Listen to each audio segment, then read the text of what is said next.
for coming out today. It's a beautiful day, so I'm happy to see that so many of you decided to come into us for this. We've got a great panel lined up, so I'm going to thank, first of all, everyone to the audience. You're the reason that we're here. I know you've got a pretty diverse audience in terms of where you're coming from and how you heard of this. We've got some AARP members. We have some people who participated in America Speaks. We've got some Concord Coalition members. We have a lot of Penn students in the audience. So thanks to everyone for coming out. It's certainly an honor to be here. It's an honor to be hosted by the Annenberg Public Policy Center. They do great work, and so having them as a host is a real boon for us. And I want to add that it's a personal honor to be here today, not just because of the illustrious panel that we have and that I get to introduce, but as a Penn graduate. I was here just a few years ago, and it was in lectures like this and a lecture very similar to this where I first learned about the federal fiscal imbalance and how important it was for us to start taking a look at our federal finances. And in fact, it was a class that I took on this issue where I got to meet the Concord Coalition, and that led me to where I am today. So I hope that this is as educational and inspirational for everyone else as it was for me. With that, I'm going to introduce Dr. Kathleen Jamison, our wonderful host, and she'll introduce the panel. You're welcome. The reason for asking whether you have this statement is that we are valuing these people's time at very, very high level. And as a result, I am not going to give lengthy introductions about them. You see their name placards in front of them. They have an order in which they'd like to present to you, and we want to conserve our remaining time for questions. So please, take a look at this sheet. As a person stands up, the person is going to tell you who they are. Take a look at the impressive credentials, listen carefully, and then we will open to questions. On behalf of the Annenberg Public Policy Center, welcome to our distinguished guests. We're pleased to be co-hosting with the Concord Coalition and the Peterson Foundation, both of whom, in the judgment of the Annenberg Public Policy Center, do work that is so reliable that it passes the factcheck.org test. With that, let me turn this over to the panel.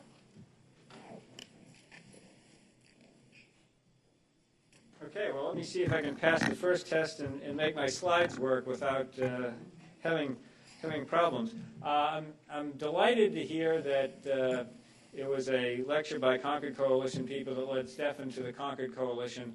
However, I cannot promise everyone a job. Okay, so I'm going to start and just give you a little bit of Federal Budget 101, a little background about the situation where we are now. And then others will talk about some of the solutions for the problems that we're addressing, that we're facing. So for 2 years in a row now, the federal budget has ended up with a deficit of over $1 trillion. And to give you a snapshot of where things are, this was actually a projection from a couple of months ago. So the good news is that the deficit wasn't quite as big as it was projected, 1.34 trillion, so it's about 1.29 trillion. So, but don't take that as good news, although it passes for good news in Washington these days. So I want you to focus on a couple of things about this slide. One is where the big categories of spending, because we'll be talking a lot more about them when we talk to solutions. Social Security, Medicare and Medicaid, defense, and then all the rest of government, all the rest of the government agencies, which are sometimes lumped together called non-defense discretionary spending. It's where the annual appropriations bills are. Education is in there, transportation, Justice Department. Those four big boxes of federal spending are all right now about the same size, all right around $700 billion. But they're moving in different directions for different reasons, so it's important to keep your mind on that.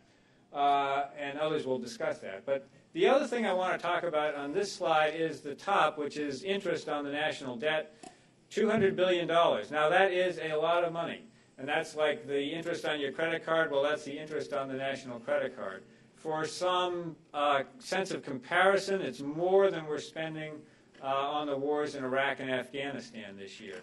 So it's a lot of money. And keep your eye on that because it'll probably get bigger as time goes on. Not going to spend a lot of time with this, just to say that projections over the next 10 years are looking pretty bleak. Even if you assume that all of the Bush tax cuts were to expire and there was a gusher of revenues and that Congress did a really good job of controlling spending, by letting it grow no faster than inflation over the next decade or so, what you would get is deficits around $500 billion a year, which is better than we are now, but it would be still a problem. But if the tax cuts are extended and if discretionary spending, the appropriations keep growing at about the level they've been growing, in other words, if we keep doing about what we're doing now, the deficit is not going to go beyond under $1 trillion. And so we would have some very serious problems just within the next decade. Now, the thing to keep in mind about this chart, and it's one that only an economist would love, but I want to just, it really sets the playing field, and there are a couple of numbers to keep in mind here.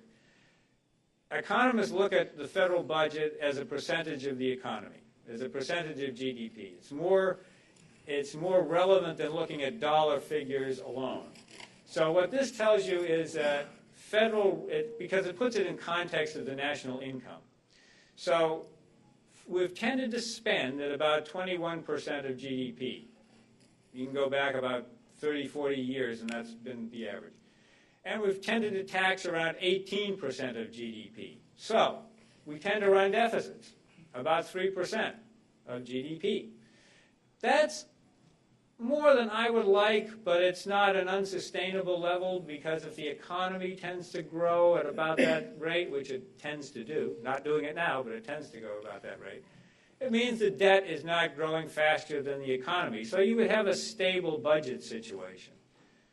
But the problem we're facing now is that even when the economy recovers, and even if you assume that the war costs recede, we're on a track now where the budget deficit is going to be 4 to 5% of GDP just as a steady state. In other words, not in a sustainable situation, even when the economy recovers, whenever that happens. So that's why we're on a structurally unsustainable path, not just something that's caused by the short-term cyclical problems.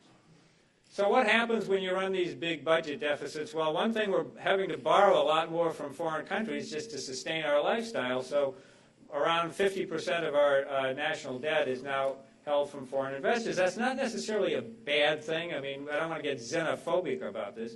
It's good that other countries want to invest here. But it does create a certain vulnerability to decisions made in foreign capitals, and it also acts as a growing mortgage on our future national income. As they invest here, the benefits from that investment will flow abroad.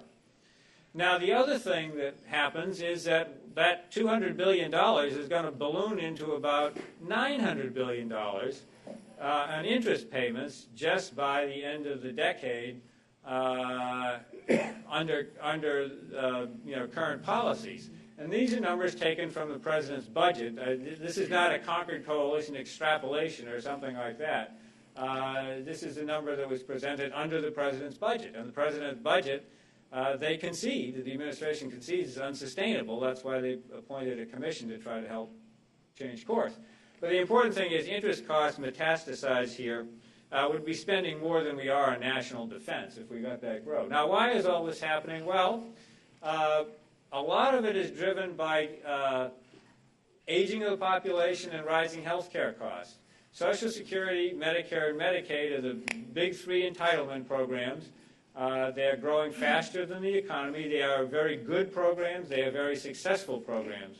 However, because of aging, because there are more people consuming, those more people are consuming health care costs, which is itself rising faster than the economy, you put that together and you get a large wedge of the federal budget that's programmed to grow much faster than it has in the past. Those three programs are already 40% of the budget. So then you start looking at my generation retiring and the growth of health care costs, and you can see it's going to put a lot of pressure on federal spending and on revenue. So something's going to have to give. What happens if you just look at autopilot? Well, the national debt grows to these extraordinary levels. That won't happen, but it means that something's going to have to happen to change course. So I'm going to just wrap up my talk, because others are going to talk a little bit about these discretionary spending numbers. But where is the growth coming from in the projections? Well, you can see Medicaid and Social Security certainly are are going to add a lot to the budget, but Medicare is a much bigger problem. And if we keep running deficits, interest on the national debt is the biggest growing problem in the federal budget. So one reason to control deficits now is to prevent that interest cost from going through the roof. We don't do a very good job of budgeting in this country. And so one of the things that is important is, and this is not the only thing we need to do, but one of the important things we need to do is to change the budget process so less of the budget is on autopilot and more of it is under annual control. We have no fiscal policy goal right now. We have a pay-as-you-go rule, but it's got large exceptions, and it doesn't apply to the budget as it are. In other words, we have a rule that says if you're going to add something new, you have to pay for it, but it doesn't prevent the programs that are already growing from growing even more.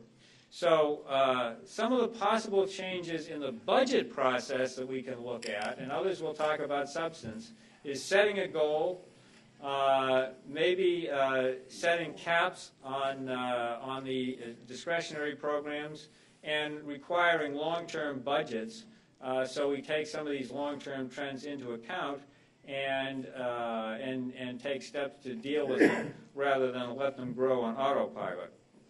I'm going to turn things over to our next speaker, David Walker, who's had a lot of experience doing with all of these things when he was Comptroller General of the United States. And I hope I haven't depressed you too much.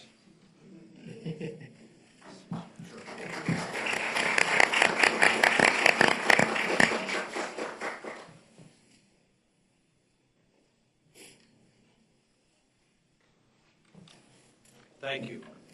The federal government has grown dramatically since its founding in 1789. From 2% of the economy in 1800 to 24% today, headed to 38% by 2040 on a status quo path. If you add state and local government, that means that government could represent over 50% of the economy in 2040. That's inappropriate, unsustainable, unacceptable to most Americans. The nature of the budget has changed dramatically since 40 years ago. It was dominated by defense 40 years ago. Now it's dominated by social insurance programs, largely geared towards senior citizens. There's only one time in the history of the United States that we've had debt, public debt as a percentage of the economy over 60%, and that was World War II. But we were betting the ranch. We avoided attack on the continental United States. We defeated the Axis powers in partnership with others. We saved the free world.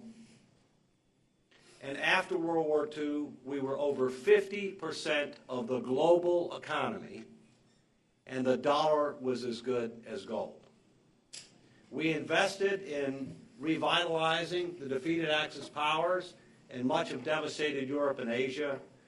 We invested in America through the GI Bill, through the interstate highway system. We imposed fiscal constraints. Because of our dominant position globally and economically, we grew the economy at dramatic rates because of then demographic trends that were working for us rather than against us. Our workforce expanded, and our debt to GDP plummeted, and then we lost our way. We became addicted to conspicuous consumption and debt. We temporarily found a reprieve under Bush 41 and Clinton with statutory budget controls and no expansion of entitlement programs, and in the last 10 years, we've lost our way again. In the last 10 years, the debt has more than doubled. It'll double again in the next 10 on our current path. The total liabilities and unfunded promises for Medicare and Social Security have tripled in the last 10 years. Looking forward, the only thing the federal government could do in 2046, based on historical level of revenues, is to pay interest on the mounting federal debt. This is what debt to GDP, debt as a percentage of the economy, looks like going forward. Interest rates are at a historical low, and the United States has the lowest average maturity of any sovereign nation for our debt. People are buying short-term debt. They're not buying 30-year bonds and 10-year bonds. Why? Because they're very concerned about what longer-term interest rates will be and what the value of the dollar will be over time. So as a result, when interest rates go up, notice I didn't say if, when interest rates go up, we will feel it very quickly because interest rates are at historical lows and we have the lowest average maturity. We need to recognize that defense should not be off the table. That no matter what you think about Iraq and Afghanistan, they are temporary. We ultimately will pull out from there. But the fact of the matter is they're costing us a lot of money now, but even if we pulled out tomorrow, it doesn't come close to solving our problem.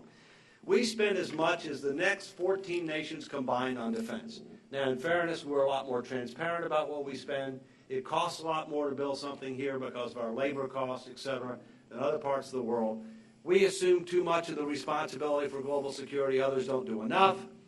But the fact of the matter is we spend as much as the other next 14 nations combined. We can, we must, and I believe ultimately we will, cut defense spending without compromising national security. The question is, how do you go about it?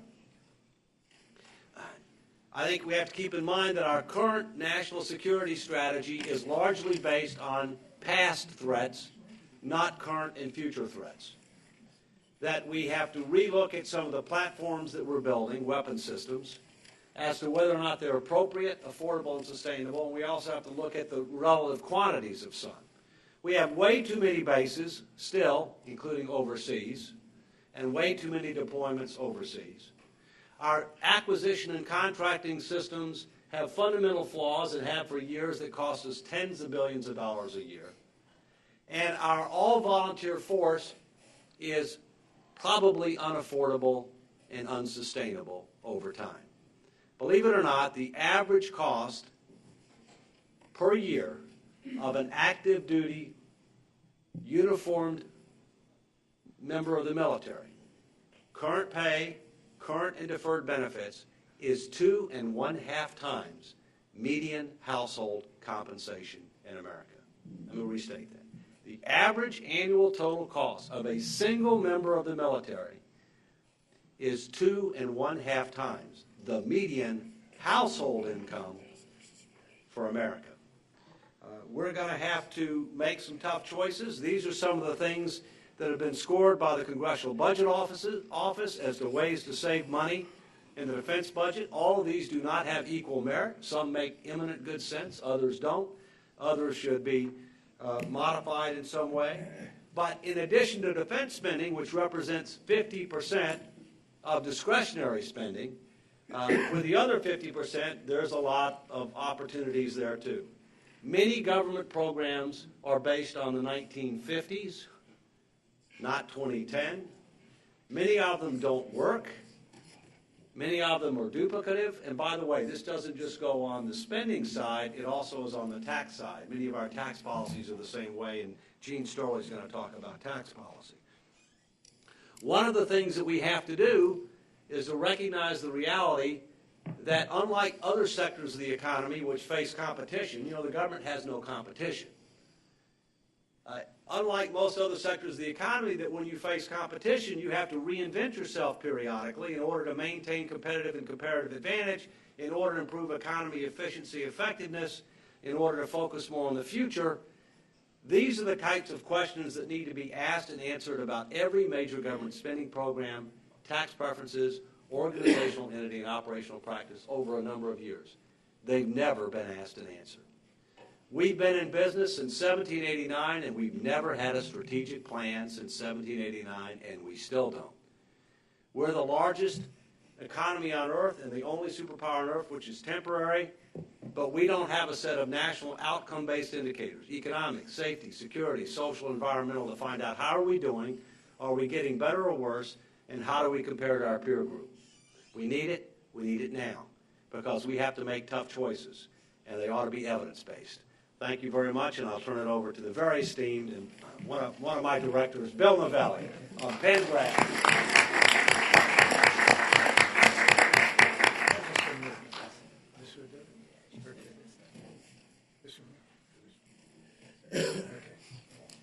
Good afternoon, everybody. I was an undergraduate here at Penn. I was in the same class as Ben Franklin. and I'm a graduate of the Annenberg School, and I'm very happy to be back. So we just heard from Bob and from Dave what a really difficult fiscal situation the United States finds itself in. And the aging of America is one important factor, not the only one, but an important factor in analyzing and dealing with our dilemma. And I want to briefly talk about the critical need to address our long-term debt crisis in the context of achieving adequate retirement security for today's and tomorrow's, that's you, generations. Now, fixing the problem of annual deficits and stabilizing federal debt has to be done in tandem with considering major social needs. And one of those needs is a secure retirement. Excuse me.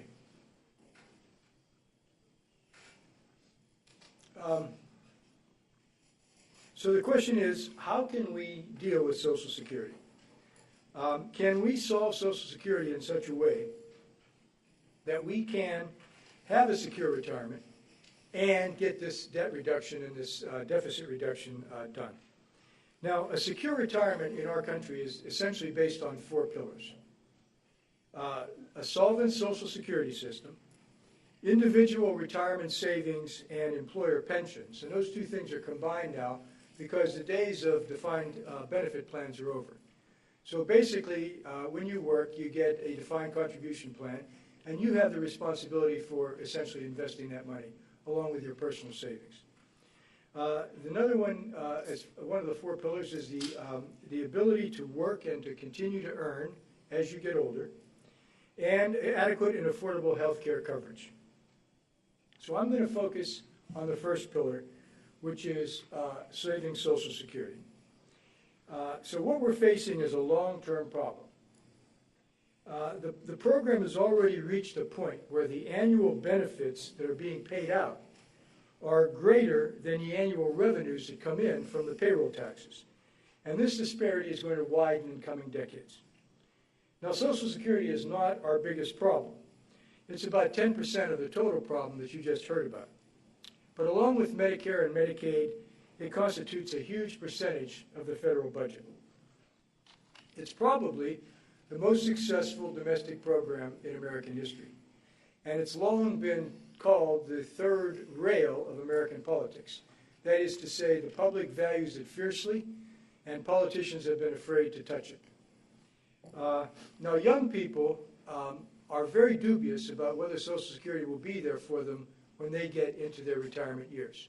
In fact, there's a famous factoid that many young people think they're more likely to see a UFO than to receive a Social Security check.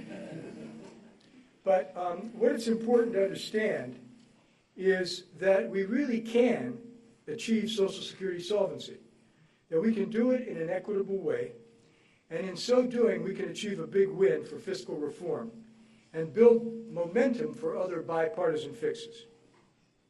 Now,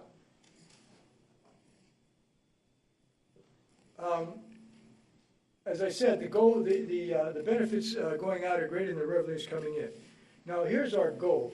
We want to have Social Security revenues from payroll taxes in each of the next 75 years approximately match the benefits that are being paid out in each one of those years.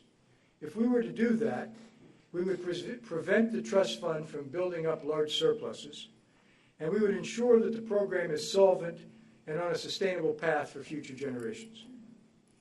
And like the fiscal program as a whole, we just can't grow our way out of this.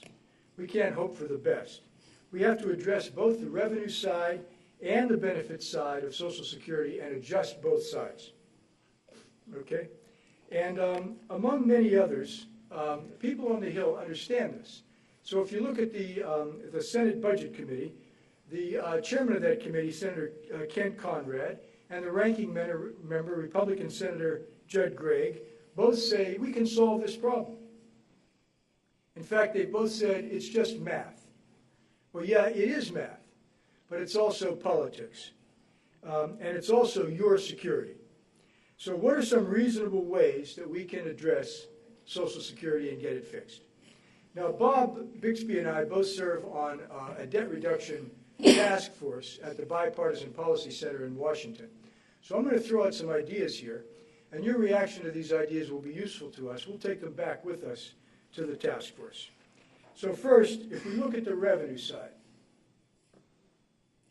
if we look at the revenue side, there are a number of things we could do. One is we could raise the taxable wage base. Now currently, when you work, you pay Social Security taxes. But when you get up above about $107,000, you don't pay tax on money above that. Now that's about 83% of all wages. If we restored the revenue cap, the FICA cap, to cover 90% of wages, which was last attained in 1983, that would eliminate a major portion of this shortfall. And then we could adjust it to keep it at 90% over coming years. Another thing we might do is consider imposing a new tax on wages and salaries above the maximum taxable amount. Now, there are a variety of ways to do this, but right now, about 90% of a millionaire's earnings are exempt from the Social Security tax, whereas 94% of all workers pay, they are taxed on every dollar. Another thing we could do is we could make Social Security universal. That is to say, we could cover all newly hired state and local workers. You may not know this, but about 25% of state and local government employees who have other pension systems are not even in Social Security. So this would make the system universal. And it could be done by covering newly hired workers in those states where they're not presently covered. And in that way, it wouldn't disrupt the other pension systems of existing workers. We could also invest Social Security trust fund money in other instruments besides Treasury securities to earn more money on the invested funds.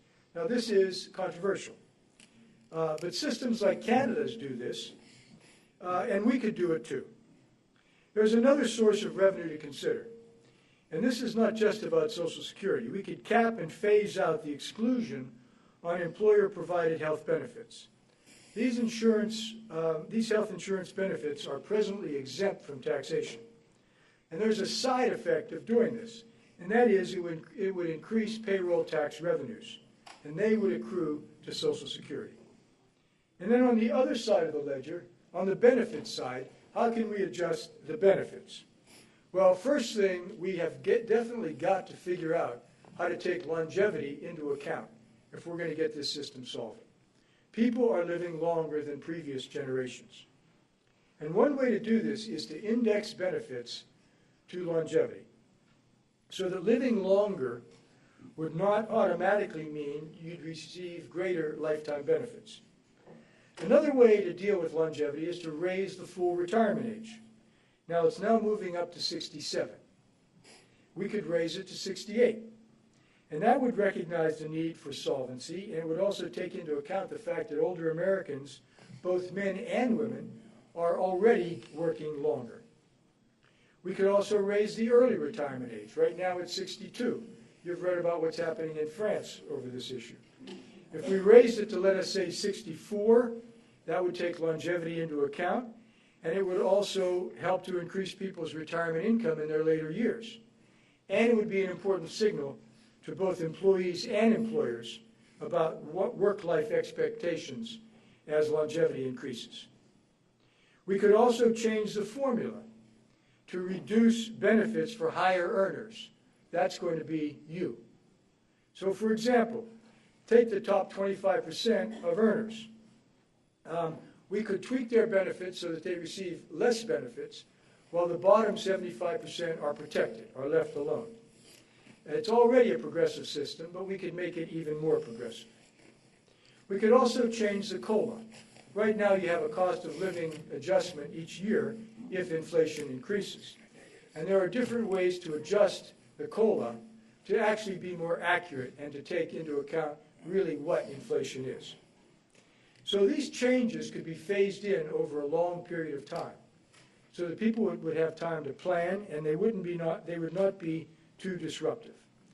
So the conclusion of all this is that we've got a fiscal crisis staring us in the face, and we can deal with it including Social Security, if we engage the public and our policymakers, and if we get serious about it. And in so doing, we can take into account important social goals, including secure retirements. Thank you very much.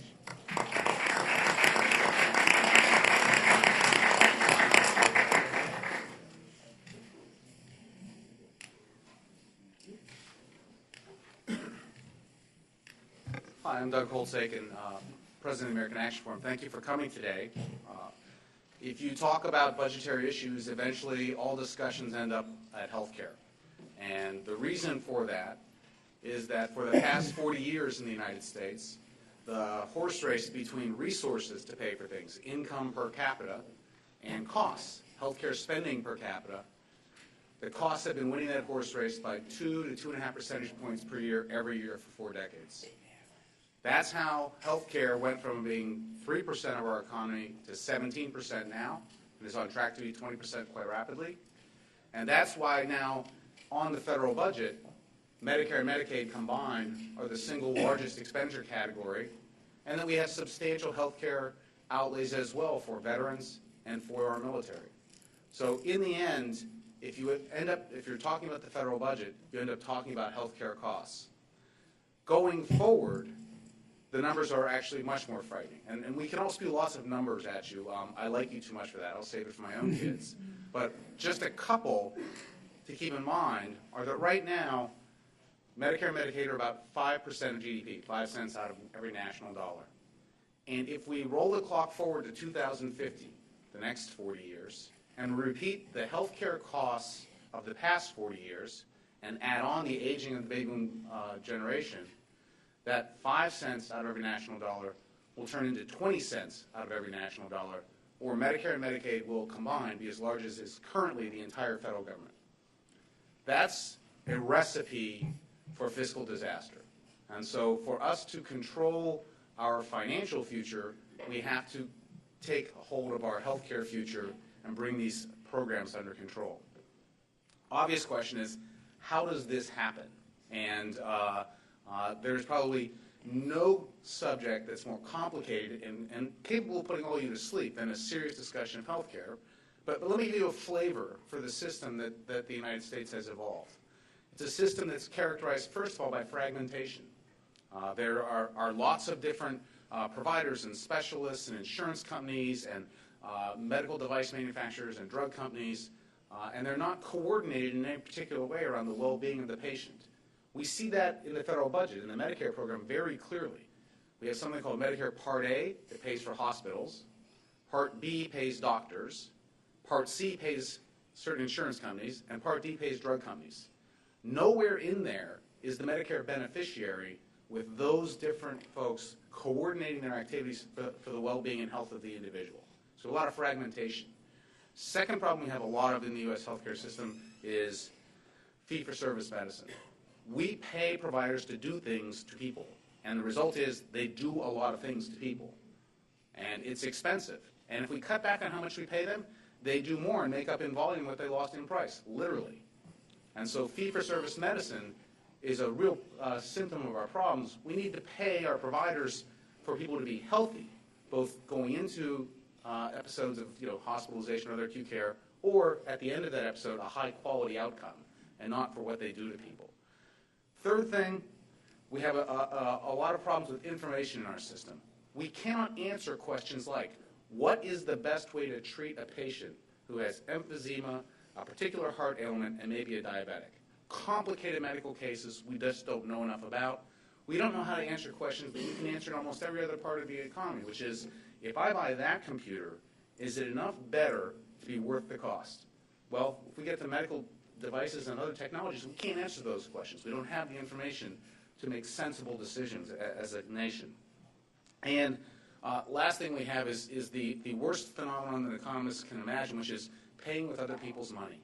The system is full of paying with other people's money, and that is a recipe for decisions that are not wise and are not judicious in the use of that money. So we have a system with a patient sitting in the middle, often using someone else's money, unable to make any rational decisions, surrounded by people who are not coordinating to help them out, and it's really expensive, and we don't get high-quality care, even though we spend so much money on health care.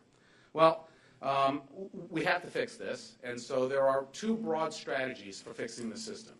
One strategy is to try to use the programs of the federal government, Medicare in particular, as a lever to change the way medicine is practiced in the United States.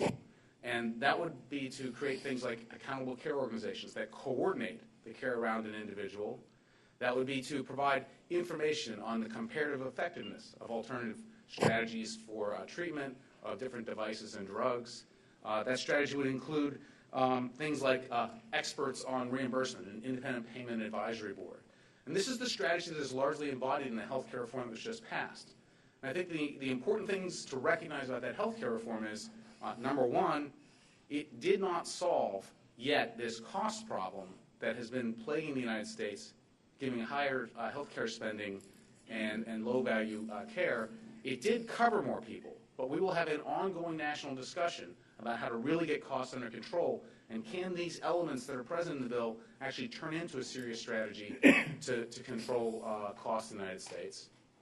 An alternative strategy that you hear is one that says, yeah, that sounds great, but it misses the real basic problem in the system, which is we keep telling people they can have all the health care they need, and then it has to be really cheap.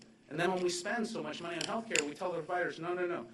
You got to stop handing this stuff out so much, and you got to take less money for what you do. And that's a fundamental mismatch. You cannot tell people take as much as you want and expect providers to be able to meet that without having great expense. And so the alternative strategy is one that puts the money in the control of individuals and families.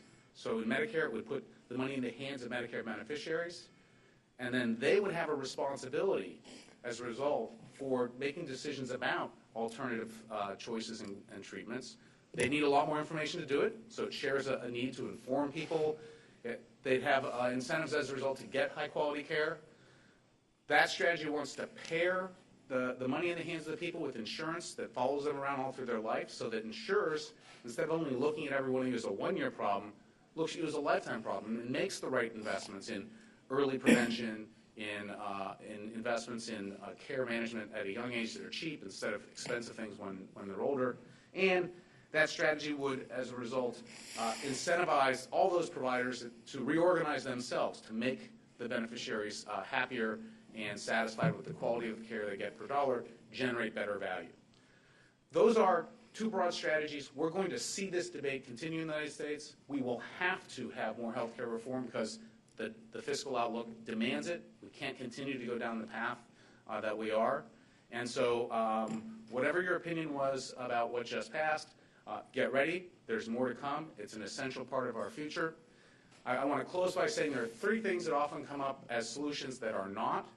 And solution number one that is really not an answer is tort reform, medical malpractice. I think we probably need tort reform, medical malpractice. But if we just cut out a layer of unnecessary care that people do just to do preventive medicine, that doesn't stop the fact that it's growing too fast through time. So just that one-time gain doesn't buy you enough to solve the basic problem. There's a similar argument made on the other side about insurance companies. If we just take out all those administrative costs, the problem would be gone. Sorry, the problem is the national health care bill, not the way insurance companies pass it around to different people. It's growing too fast, and so we cannot use those as panaceas. And the third is to say if we just had universal coverage, our health care cost problem would go away. No. If we got everybody into the system, and that would include all the young, cheap people who are in the seats today, they will simply help pay someone else's health care bill. But the bill, again, is simply growing too fast, and that's the problem we have to solve. Thank you.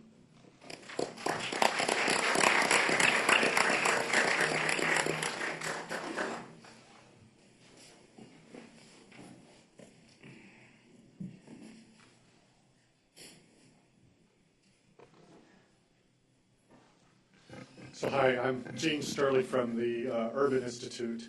And my job is in part to talk about the revenue side of this picture. But in going into it, I do want to make one pitch particularly to the young people in the audience. I'd like to suggest, in fact, I'd like to state as an arithmetic and mathematical matter, that the issue we're discussing is really much more about you than it is about us, or even the middle-aged and older people in this audience. And that's because if you think about what we're talking about in the budget, We're talking about the direction our nation's going to head.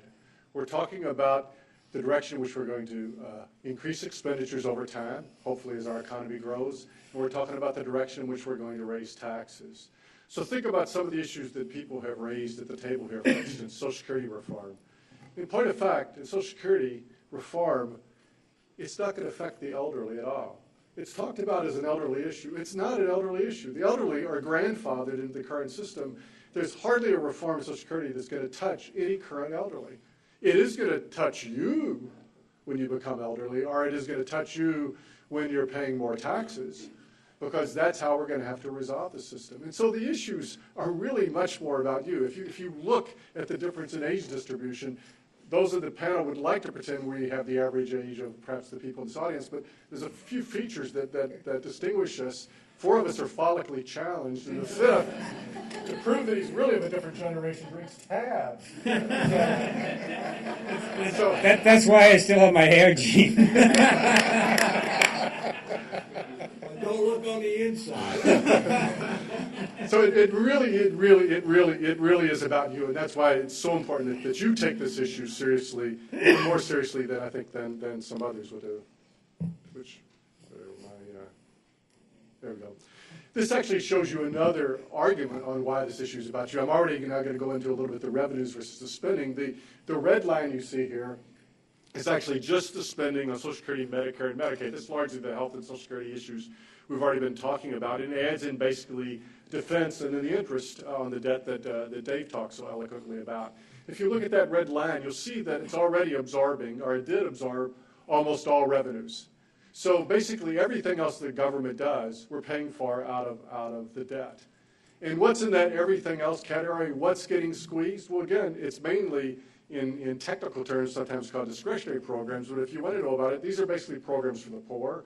These are educational programs. These are programs that go to the young. And the programs that are growing topsy-turvy are the programs that aren't encouraging more work or saving or anything else. So they're the ones that are not investing in the future. I've done several studies on where we're spending, and very little of the growth in spending, not the current spending, but the growth in spending goes towards children, goes towards education, goes towards investment, or goes towards those programs that try to promote mobility, the ability of certain classes that are less privileged be able to rise up to more middle income classes. So that's the squeeze we're in, and if we don't tackle the problem, this is just going to get worse. And I would say this is a budget for a declining nation, and it's a budget for a declining nation regardless, by the way, regardless of whether we actually are even running deficits. Another way of looking at this is something that I developed with Tim Roper when I was at the Peterson Foundation, which we call an index of fiscal democracy. This line here shows you the percent of revenues of the government that is left over for Congress to allocate after we take into account what it's already promised from the past. So these are the things that sometimes dead policymakers have already put into the law. And what you'll see is that in 2009, for the first time in the entire nation's history, every dollar of revenue was already committed before Congress walked in the door.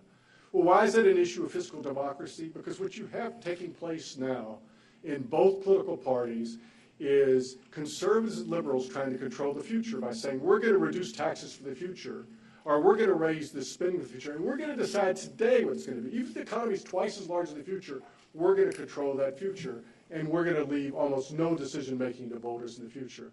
So it's also an issue of fiscal democracy, which again mainly affects you. You're the ones who are being deprived of your vote. I don't care if you're conservative or liberal, you're being deprived of your vote for what you think the future is going to look at. Now, to get more specifically in some of the revenue side of the picture, this shows you where receipts have gone in recent years. For most of the post-World War II history of the United States, receipts have been relatively constant at about 18.5% of GDP. At about 1/5 of our income, we collected receipts. We have a big drop-off because of the tax cuts in 2001 and 2003, but also because of the recession. And these lines here show you the various ways in which those receipts might be going up over time, basically back to average levels in the past, which if you remember the previous slide, even if we get up to previous levels of receipts, that's the blue line going back up. We still don't even cover the spending we've already committed. But the one item I want you to look at here is just the difference between, if you can see it barely, the difference between the green line and the purple line. That's the debate we're having now, the very, very narrow debate we're having in the current campaign of should we extend or not extend the tax cuts for the people making over $200,000 to $250,000. That's about 0.5% of GDP. It's a trivial part of this issue that's already been laid out for you of deficits in the future of up to 5 percentage points of GDP, or if you want to in current terms, almost close to 10 percentage points. So depending on your measuring, it's 1/10 of the issue, or 1/20 of the issue. And that's the fight we're having. And the reason we're having that fight is back to this issue. Republicans and Democrats, liberals and conservatives don't want you to have control over the budget, and they're fighting to maintain both low taxes and high spending. So I've mentioned already, I think this is a budget for a declining nation, in part because it has reduced investment and reduced investment in children. Now, there's several ways to attack deficits, and several have been laid out to you, but I would like to suggest to you that most of these issues do have a revenue side to the discussion. We can increase tax rates, that's fairly obvious, but it also turns out that we have a lot of tax subsidies in the current system. I'm going to go to that in the next slide, just a second here. Basically, we have what are called tax expenditures that are about 1/4 to 1/3 of all of the subsidies that are in our system. So there's about $1 trillion of tax subsidies in the current system that could be tackled just like we can some of our spending. And just to mention a few of them here is exclusions for health care, pensions, special provisions for capital income, capital gains, deductibility of mortgage interest. We have about $1 trillion just sitting in the tax code of subsidies that are among the items that are worthy of being discussed in terms of reform. And we're not necessarily talking about cutting back entirely on them, but actually simply slowing down their growth rate. There's also a discussion, an important discussion, about whether we want to turn to alternative taxes. One of the ones that's discussed often is energy taxes, but not just as a matter of revenue collection, but as a form of environmental policy. People also talk about value-added taxes, which is talked about not just as a matter of revenue raising also, but as a way of simplifying the tax code. Now, I'm not going to go into these details, but these will come up in major ways in future debates. Are we willing to even address the question of whether we'd be willing to add an additional tax to the system? Are we willing to actually take on some of these various tax expenditures? The last item I'd like to mention, and I just want to make clear that it is a revenue item, but it doesn't appear normally that way, is if we can get society to work more and save more, but particularly work more, some of the things that Bill Novelli talked about, what actually happens is you get more revenues in the economy because the economy is richer, people are earning more, there's more income taxes, there are more Social Security taxes without having to increase tax rates or lower spending at all. Finally, I'd like to say this is not just an issue that might be thought of as a crisis. It is really an opportunity. I think it's an opportunity that in some ways is unique in at least modern U.S. history. It's an opportunity to really redefine the direction we want government to go into. The social welfare budget has to be examined. The revenue system has to be examined. Social Security and health care have to be examined. They have to be examined because we have no other choice. And so at one level, we might think of this as a crisis, but I'd really like you to think about it as an opportunity. As I told a lunchtime group, the definition of a pessimist is someone when he smells the scent of flowers, looks around for a casket. Thank you.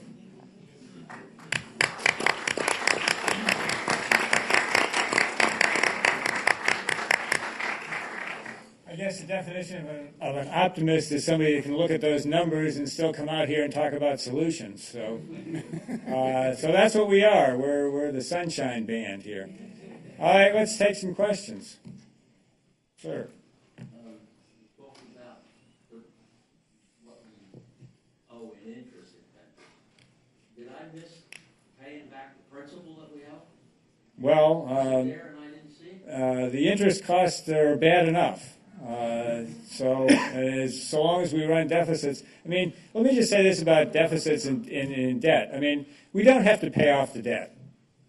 We shouldn't. The important thing is to have a debt. It's like a family debt or anything like that. Is to have debts that are sustainable, that are affordable. And the problem that we have now is that we're on a track where they're not. So that's really the important thing. Well, what happens right now is we're basically rolling over our debt. Now, what I would argue is that we ought to have a goal of what level of debt as a percentage of the economy we do not want to exceed. Why not zero? All right. Well, there's some debt that's good debt. Okay, when you're investing in the future with critical infrastructure, there's some debt that's necessary when you declare war and you're defeating the Axis powers. So there's some. Not all debt is the same. The problem we have right now is we are adding debt too fast, and a lot of the debt's bad debt. It's debt that's not investing in the future. It's debt for normal ongoing operations, not for emergencies, etc. And so, yes, there's going to have to be some amortization of principal to take us back down to a lower level. But the first thing you have to do is quit adding to it. And then once you quit adding to it, then you can figure out where we go. Bob, there's a question in the back. Yeah, actually, does that microphone, are there microphones that work around here? Or there's a question in the back there that a couple mics. Yeah. Hi, my name is Jordan Sale, and I'm a junior in the college. And first of all, thank you guys so much for this panel today. It's been very interesting. My question has to do with sort of looking at other countries around the world as a better model for the U.S. economy, I guess. Lately, I've heard a lot about, oh, well, the system in the U.S. is so flawed. Look at, Scandinavia or, some random country. Their system seems to be much better. Do you think it works to compare the U.S. to other nations, and what would be a good nation to look at if it does? I think it's good for us to do comparative analysis on how are we doing as compared to others, which we don't do a lot. I think it's good for us to look and find out what others have done and what's worked and what hasn't worked, and to be informed by that. At the same point in time, you have to recognize there are significant cultural differences in the United States and in all parts of Europe. In the United States, we want to have a sound, sustainable, secure social safety net. But we want to have opportunity, and we want people to try to be able to achieve their full potential. And by definition, there's going to be greater disparity between those who are very, very successful and might go to Penn and do extremely well, and people who don't, graduate from college and who may not have as much opportunity or capitalize on the opportunities that they have, if you will, than there is in Europe. For example, Europe has a lot higher levels of taxation than we have. They have a lot more social programs. They're socialized than we do. But the answer is yes, we can learn from others, but we have to come up with a uniquely American solution. Last thing, there are other countries that had serious problems in the area that we're talking about, and they rose to the challenge. New Zealand, Australia, Canada, to name three. We definitely ought to learn from them as to what did they do to come back from the brink or to course correct before they went off the cliff.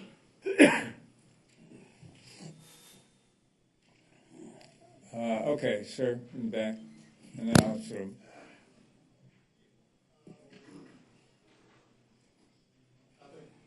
Yes, I've been at several meetings similar to this and have some idea what the deficit is, the type of problems that we're having. But has anybody looked at this as a factor such as we've got this real major problem, and they're going to come a point where they're going to be a crash if something doesn't happen relatively soon. Has anybody come up with where that crash may occur if we don't make changes in the system quick? So it'll be 2015, 2030. Has anybody had any ideas of the real crash if we don't make changes at a certain time? So I don't think anyone can answer that question. There is no white line which a country crosses, and at that moment, international lenders lose confidence in the ability of that country to repay its debts in the future. This is an issue of confidence. There are indicators that should trouble everyone in this audience. If you look at the budget scenarios that have been outlined, somewhere around 2015, the United States will fit the technical criteria for downgrade as a sovereign borrower. If you go out to 2020, we will have debt relative to GDP that exceeds the 90% that is typically associated with financial difficulties over the course of sovereign history. So we know that we are on a trajectory that is dangerous, that out there are indicators that are associated with financial crisis, and I believe it is the shared belief of this panel that we should simply not run the test and find out when that moment is. We should take a different tact, not have a financial crisis, do the things that can put our fiscal house in order and make this a stronger economy in the future, and not find out the answer to a very difficult question. What underlies your question is a major part of what our problem is.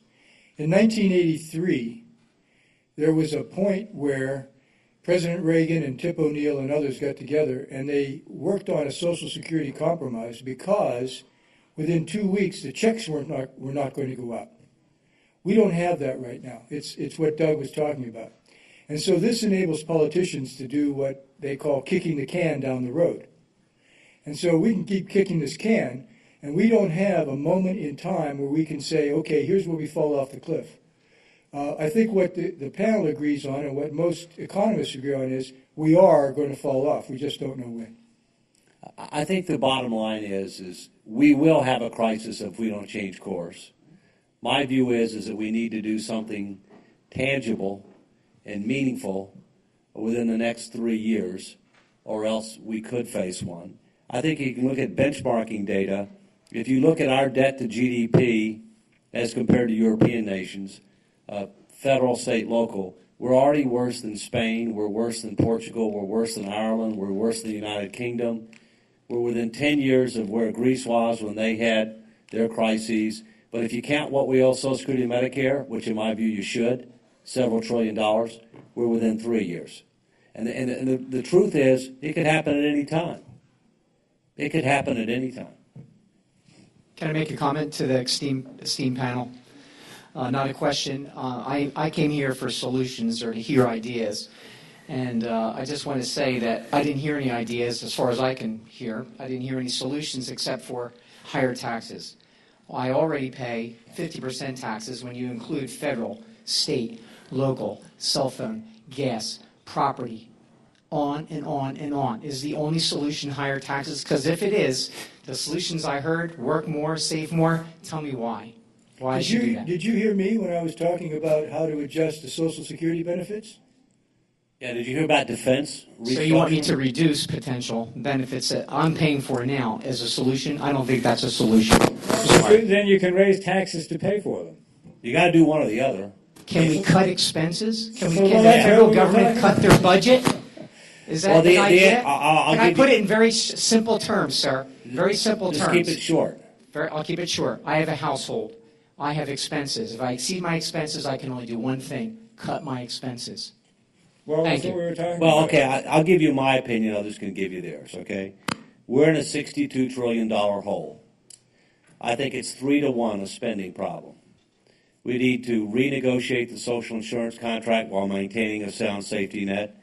We need to cut spending, including defense, homeland security, and others, and constrain the rate of growth. We need to re-look at the baseline of government, re-engineer it, reprioritize it for the 21st century. And we need to dramatically reform our tax system and generate more revenues. So I think it's about 3 parts spending cuts and reprioritization, 1 part revenue increases. Let me make another comment. It's important to go back to what's driving the spending here. The combination of increased beneficiaries for Medicare and Medicaid, Social Security, and the fact that because of that demographic shift, they'll be consuming something, healthcare, which itself is growing faster than the economy. And so, between the projections show that those 3 programs, which are about 40% of the budget now, are going to grow by about 6% of GDP over the next 20 years, which is an enormous amount of money to be able to accommodate. So you either have to reduce spending in those 3 programs, which involves health care reform and a heck of a lot more, as Doug said, than happened in the last go-round, or you need to cut the heck out of the rest of the budget, or you need to bring in more revenues than we historically have. And I think realistically it's going to take some combination of those things to be able to do it. Well, let me say one other thing, just on the general revenue thing, because you mentioned benefits that are paid for. Social Security, I think, as Bill mentioned, is taking in right now, this year, a little bit less than it pays out. Now that's a flip. The first time that's happened since 1983. And as we continue to go on, that will become a bigger and bigger problem. So Social Security will be not dependent, but will become, have to get an infusion of general revenues to pay down the bonds and the trust fund. That'll have to be paid in general revenues. So it'll have an effect on the rest of the budget. Medicare is already a very big drain out of general revenues. A lot of people think that the payroll taxes and the premiums that they pay for the program. They actually don't. They come far short of paying for the program. In the Medicare Part B and Part D, the prescription drug program, general revenues cover 75% of the cost of those programs. So we have to remember that while there are dedicated finances for those programs, they don't cover the full cost. Good afternoon. My name is Mark Gittleland. I'm just a local working stiff with 2 young children. First of all, I'd just like to say that I really appreciate the panel. I think you're doing the most important job in America, bringing this to our attention and trying to motivate the broader citizenry to come together and allow our politicians to come together. My question, though, is in regard to the ideologies at the root of this, right? There's a vision for America that is more conservative. There's a vision for America that's more progressive, if you will. And in fact, I just recently listened to the podcast where Doug was debating John Podesta, and it was very clear in that podcast or that debate that there was a very distinct vision. And what also came out of that debate was that, and it may have been structured this way, that it was more about, it wasn't about how do you come together, put the differences aside, because we're looking at, at a going off the cliff or a crash, whatever you want to call it. We're staring that in the face. How do we? My question is, what wisdom does the panel have as to how we allow our politicians, if you will, to put the ideologies aside, knowing that we have to take action soon and something that's very pragmatic and effective that at least steers us away from whatever crash or challenge we have. Just for the background of those who didn't hear the podcast, my organization, the American Action Forum, center-right in its leanings, and John Podesta's organization, the Center for American Progress, center-left in its leanings, have agreed to co-sponsor a series of policy debates because it's John and I's perception that Washington, sort of loosely defined, has lost the ability to have principled debate on the policy issues, and then too much of it has taken the form of cable TV-style finger-pointing and ranting. And so the podcast you referred to was a debate which turned out to be between John and I. We aren't always on the stage, about debt and deficits. And it is a fair characterization, I believe, of that debate, that it showed two very different philosophical orientations about the vision for the future of this country. And what I'm proud about in that debate is that it was done in a dignified style. It elucidated the differences which separate us and the things which we share. What is next in our hope for this exercise is to bring some of that back into the discourse in the Congress and the political world more broadly. We have lost the ability to both have principled disagreement and principled compromise, importantly. Compromise is perceived as abdication of principles in politics today. I believe that's deeply wrong, and we need to recover the value to principled compromise as a way for America, which has always been a land of tremendous differences in people's backgrounds, in their aspirations, their current occupations. This is a land of enormous of wealth in its differences, and we need to again learn how to knit ourselves together. The biggest thing to make that happen is the average voter. This is a representative democracy, and we need to have voters display a value for that compromise, a value for actually solving problems by putting back into office people who have done principled compromise and not punish them by voting them out of office. Until that happens, I believe it'll be very difficult to restore that sense of debate in anything that we do. I think there's two significant steps that can help. I agree with everything that Doug said, but one of them is I think there are certain principles that apply to both conservatives and liberals, to Democrats and Republicans, and that have been ignored for a long time. One of them is a simple budget principle, which may sound a little bit wonkish, but basically means if you want to vote for something, you want to put a program in place, give it a budget, and make sure the budget's sustainable. So we shouldn't be adopting programs that are unsustainable. Now, if you like Medicare as it's designed, fine, then tell the public they're going to have to pay the taxes to pay for it, or put price controls on it. I'm not saying that's my solution for health care. It's not. But if that's the program we're going to have, then we should have to put that in a budget. If I want to spend more on education, which I do, it should be budgeted. Now, actually, education usually, for the most part, is budgeted because it's in a discretionary budget. So that's a principle that you can apply across both political parties.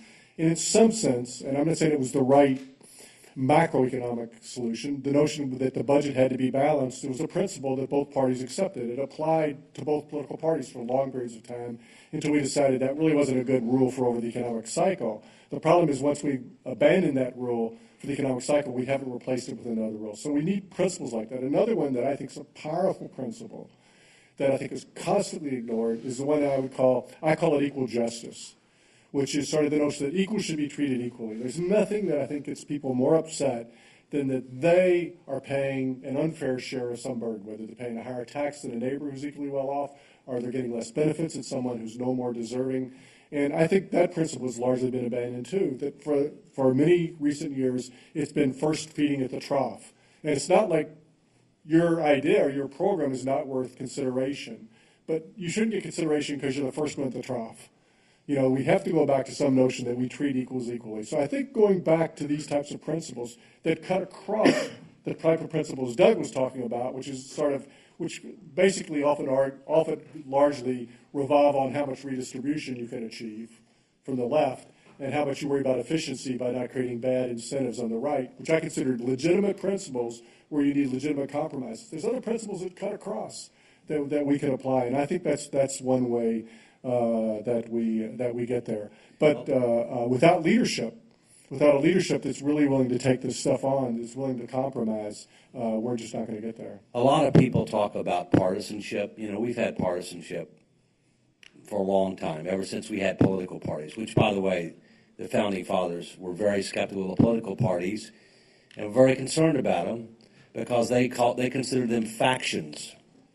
And they were concerned that the duty of loyalty to the faction might at some point in time supersede the duty of loyalty to the country.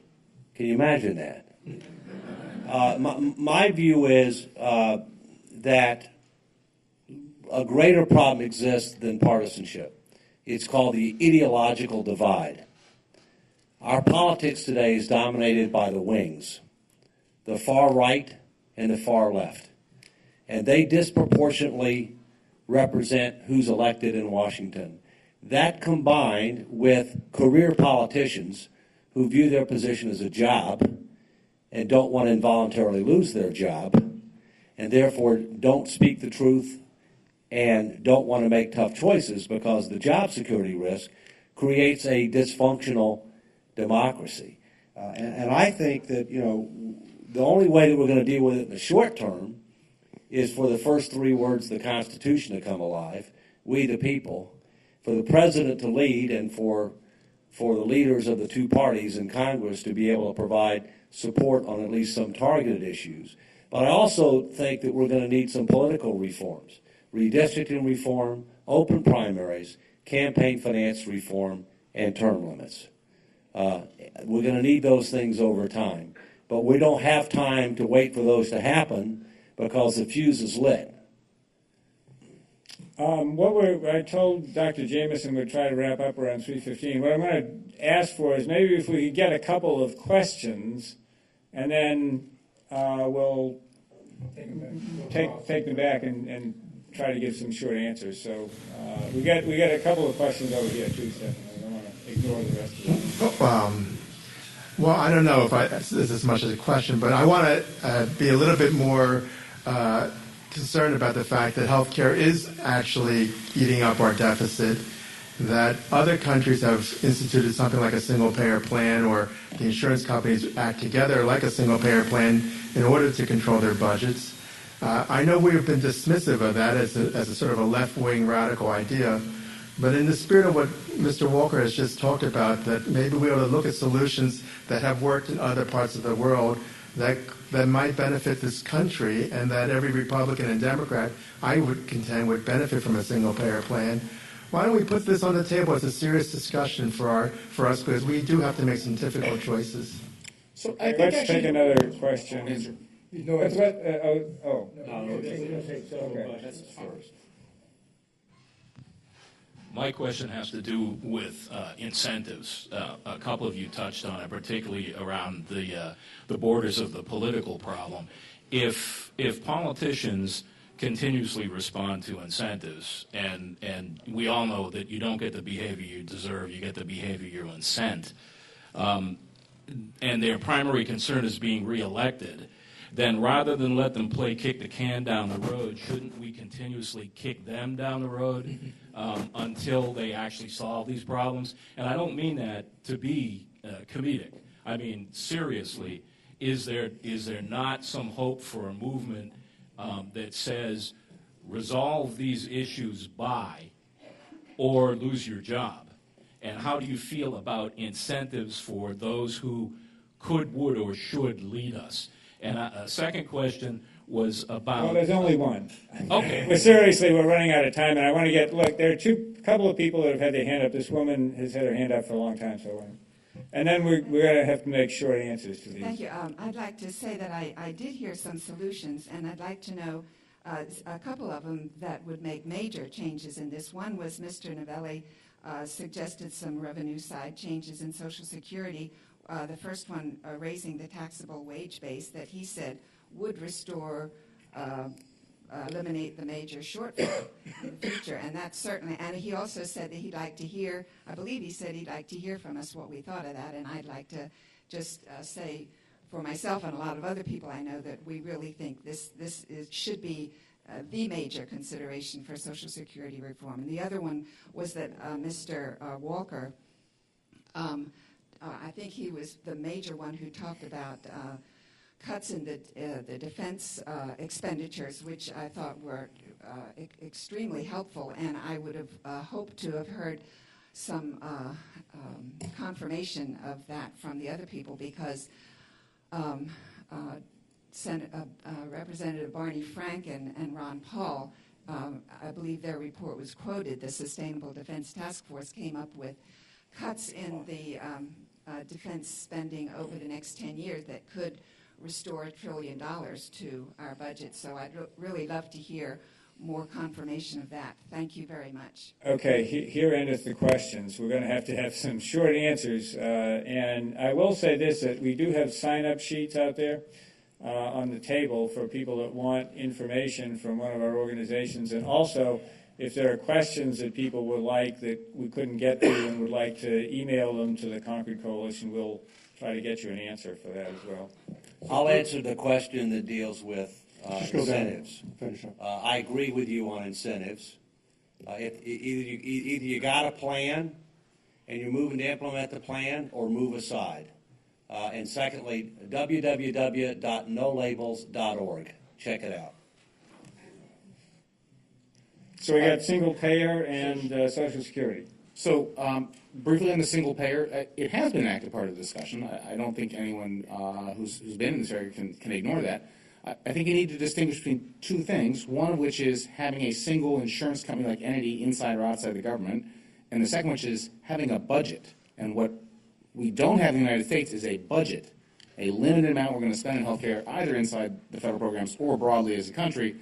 I think having a budget is way more important than having a single insurance company, and those two things I think are a little bit different. On incentives, I will simply opine that I think this is exactly what we're seeing. My personal view is that Republicans got kicked out of the Congress and the White House because the public thought they couldn't run the government, and that what we're seeing now is not a deep love of Republicans, but a deep dislike of incumbents. And, this is the leading edge of fix it or go away. Bill, you want a last comment? I just, excuse me, with respect to your comments about the defense budget and also raising the cap on Social Security, both of them are complicated. Both of them are important. I take on board what you said. We'll take them back to the debt reduction committee and without spilling the beans and saying what we are going to report out, both of those are in very serious consideration. So I just like to add as well that yes, those are consideration, but the numbers are so overwhelming. Government is basically spending $30,000 per household and is collecting $20,000 in taxes. I tried to show that just trying to raise taxes on the rich wasn't going to solve that problem, that I do think it's an issue for all of us. We walk away to say, what are we willing to contribute to this issue? It's not just an issue of everybody else always making out like a bandit, that the middle class has to bear some of the burden of this system. We're getting Social Security, particularly if you're anybody other than the very young here, we're getting Social Security and Medicare benefits that are on the order of close to $1 million over our lifetime. We have not And that's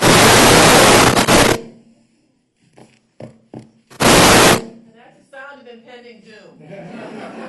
My God, it's happened. The tipping point. For which we haven't paid the taxes. And so I think that I would hope that people would walk away from this and actually ask themselves, okay, looking at this system that's so totally out of balance, not just what do we think other people should contribute, where we don't think we have to bear any of the cost, but what do we ourselves think we're willing to contribute to deal with this mess.